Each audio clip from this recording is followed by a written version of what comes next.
Not every voice in your head is yours. You repeat them, as if you chose them, but they were whispered to you in childhood, shouted at you in moments of weakness, inscribed into your nervous system by the people who called it love. Don't be dramatic. You're too much. You never get it right. You should be ashamed. Don't cry. Be strong. Be quiet. Now they echo like commandments, and you obey without knowing who you're obeying. You think the voice is you because it sounds like you, because it wears your tone and borrows your breath.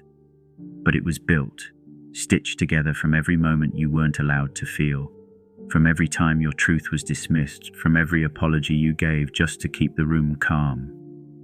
That voice didn't start with you. It started with them.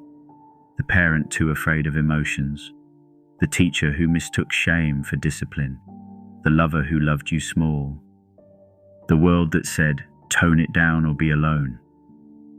You called it your inner critic, but it was never yours to begin with. What kind of life are you living when the loudest enemy is inside your own skin?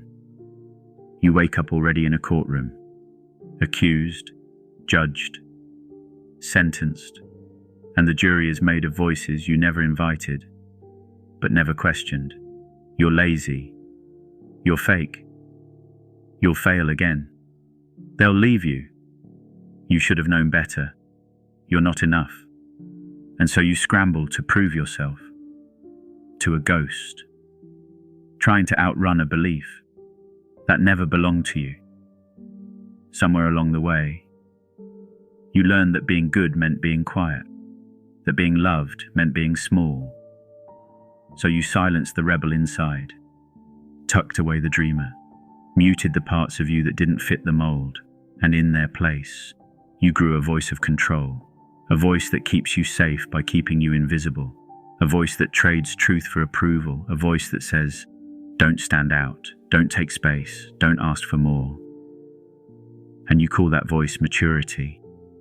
But it was survival all along. You were praised when you kept the peace, not when you told the truth. You were rewarded for being easy to love, not for being hard to lie to. You became agreeable. Before you learned to be authentic, you became low maintenance. Before you learned to maintain your own boundaries, and now the voice inside punishes you for wanting anything at all. You're needy. You're dramatic. You're too much. But you're not too much. You've just been taught to make yourself less. The voice in your head doesn't want peace. It wants familiarity. It wants to recreate the chaos it was raised in. So when someone is kind, you flinch. When things go well, you wait for the crash. When love shows up steady, you hear the voice whisper, this can't be real. They'll leave. You'll ruin it. And so you sabotage, not because you hate yourself, but because you were taught love and fear in the same breath. How much of your life is shaped by voices you never consented to? The way you dress, the way you speak, the way you stay quiet when you're dying inside. You've mistaken programming for personality. You've mistaken fear for intuition. You've mistaken guilt for guidance. But the truth, your first voice was wild, playful, curious, until it was overwritten by the ones who needed you to behave. And now, when you try to rest, you hear it. When you try to speak up, you freeze. When you try to love yourself, you feel disgust. This is what happens when you mistake survival instructions for the truth. The voice isn't you. It's who you became to survive the room. It's the mask you built to stay in the house, to keep the job, to avoid abandonment. But masks are heavy, and they always come with silence. Silence. That feels like safety, but becomes a prison. Here's the absurdity.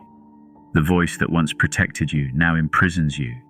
It was forged in panic, but you still obey it in peace. It was built in trauma, but you still let it speak over your healing. It was born in fear. But you still call it wisdom. So ask yourself, who gets to speak inside your head? Who did you give the microphone to? And is it time to take it back? You can start small. Catch the moment the voice says, "You're not worth it." And ask, "Says who?" Catch the voice that says, "They won't stay if you're honest." And whisper, "Then let them leave." Catch the guilt that bubbles when you rest and say, "Rest is not a crime, it's a rebellion." Because the first step to healing is not silence, but it's sovereignty. You don't heal by obeying the voice, you heal by questioning it. Not every voice in your head is yours. Some were inherited, some were inflicted, some were survival. But you're allowed to choose new ones. You're allowed to narrate your own story, to replace "be quiet" with "speak loud," to replace "don't feel" with "feel it all," to replace "shrink to fit" with "expand to exist." There is a voice inside you, older than fear, softer than shame, truer than survival. And it's time you listen to it. The voice is yours now. Take it back.